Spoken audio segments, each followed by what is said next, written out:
अंगणवाडी सेविका आणि मदतनीस यांनी वेतनवाढीसाठी 4 डिसेंबर ते 25 जानेवारी असा 52 दिवसांचा संप केला होता।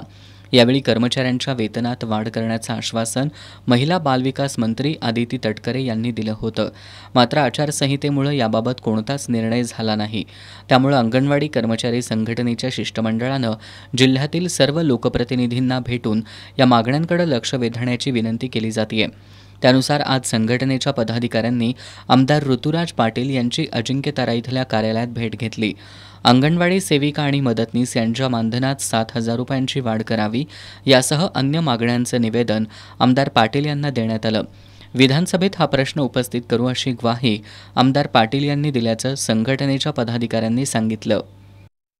आमदार सतेज पाटील साहेब आणि आमदार ऋतुराज पाटील साहेब यांना या शिष्टमंडळानं भेट देऊन त्या ठिकाणी आपलं म्हणणं त्यांच्यासमोर सांगितलेलं आहे।